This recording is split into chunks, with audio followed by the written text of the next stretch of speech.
Okay, so I want to talk about something real quick because a lot of people say, well, if there was any evidence of what you're saying, then we would believe you. But there's no evidence. There's no police reports or court records or anything like that to prove it.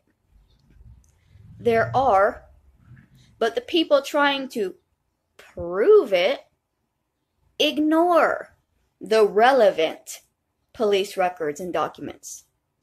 For instance, about a month, maybe less than a month after my little brother was born, there are police records of my mother being arrested for prostitution and my father being arrested for her pimp. But my mother changed her name. And so suddenly, people want to say, well, this woman and that woman are different women. It doesn't matter that they have the same social security number and the same birthday and they're both your mother. The name is slightly different, okay? Because your mother's name is Katrina, K-A-T-R-E-E-N-A, and this here is spelled Kaytrina, K-A-Y-T-R-E-E-N-A, and so they're very clearly different people. My mom changed her name. My grandmother did too. My grandmother also has multiple names.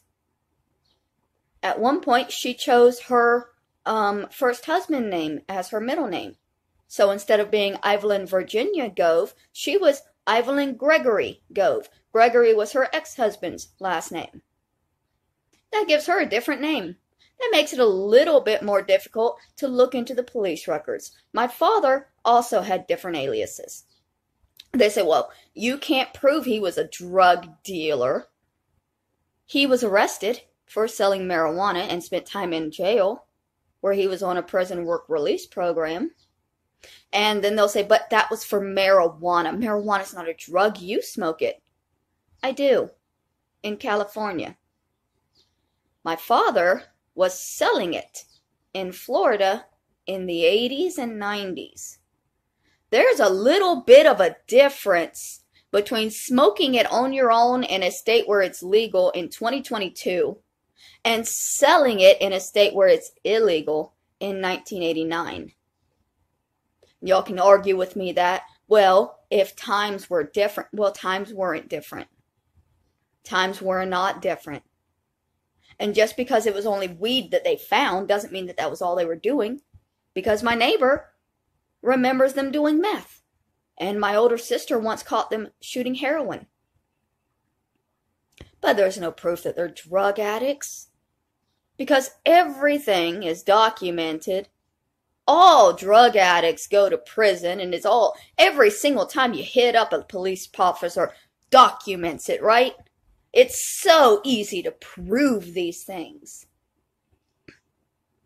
It's a little less easy when the police are not around all the time. And in the 80s, often when the police would come to our house, they just wouldn't make a report. It's different now. Y'all are right. If it was a different time, things would have been a hell of a lot different. Because in a different time, if my little brother was born this year, he never would have went home with my parents. Okay? So yeah, different times are different. It doesn't make it okay for the past to be garbage. It wasn't okay that these things were happening then, and it's not okay now. And again, I know y'all are going to say, well, you smoke weed, you're just as bad. I smoke weed on my own. I don't have children walking around through the smoke. I'm not lashing out at my children because I don't have weed. I'm not putting my children in a vehicle and driving an hour and a half to a murderer's house to buy drugs that I'm hiding in my handicapped son's backpack. Regardless of whether those drugs were marijuana or anything harder. In the state and the time that it was happening, it was illegal. And even now, even here in California, if I saw a man with 4 children, one of them in a wheelchair, driving his children to another state to buy drugs to smuggle back to their state, I would think that was not okay. Regardless of how legal the drugs are. I would not be okay with you packing up your kids in a truck and driving and filling your van up with alcohol. Because no matter what you're picking up, you're going someplace dangerous with your children, putting your children in danger. The police could have taken all of us away if they had stopped him and found the drugs in my little brother's backpack.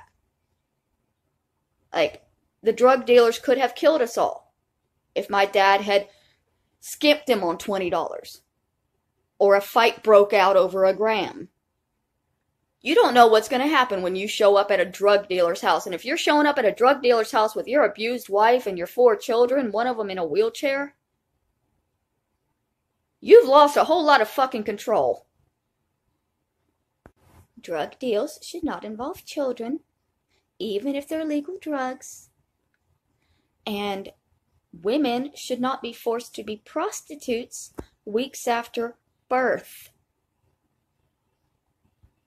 Regardless of whether people think that these are fine. This is fine. It's fine. Women like having sex. She probably chose it. It certainly had nothing to do with the fact that her husband would literally kill her if she wasn't bringing him money. But keep going just off of court documents and police records that are highly redacted. Like, the records of the murder are redacted. Everything about me was suppressed. If they held the trial again, and they were trying him for what happened to me, a whole lot of evidence would come out that none of you have seen. And it would change a lot. It's very easy to make a strong opinion on a case when you only have a portion of the facts. And that's what y'all have done. And it's bullshit.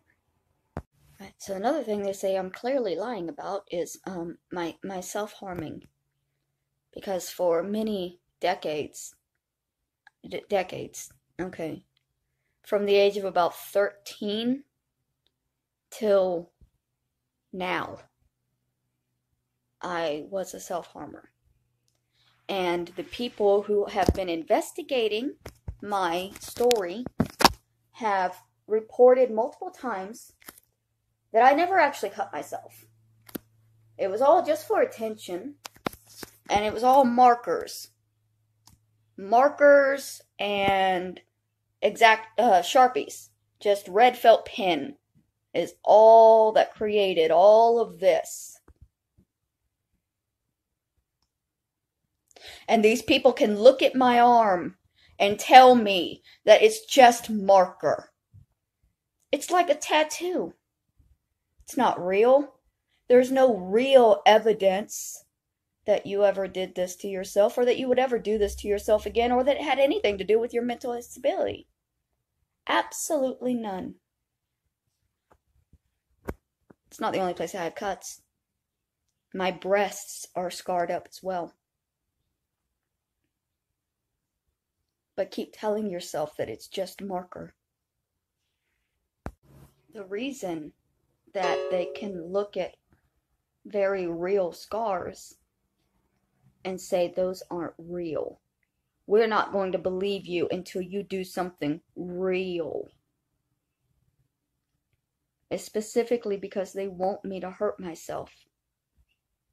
Y'all claim I'm antagonizing people by writing down my thoughts. I have a lot of mental health issues. I'm pretty sure I'm ADHD. My thoughts jump around, okay?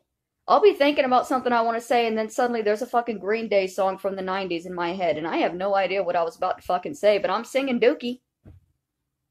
So, writing down my thoughts helps me to keep my thoughts ordered. It's harder for an abuser to manipulate your thoughts if they're in order. It's easy for somebody to manipulate your thinking and your wording if you're under a lot of stress and flustered and they're popping off things right, and they want an answer right then. They don't want to give you any time to think about your response. They're saying things that will trigger you into responding in a way that they want you to respond. And I'm now choosing to write down my responses to get them ordered, and that makes them angry because it gives them less control over my wording and my thinking. And it's not me antagonizing them.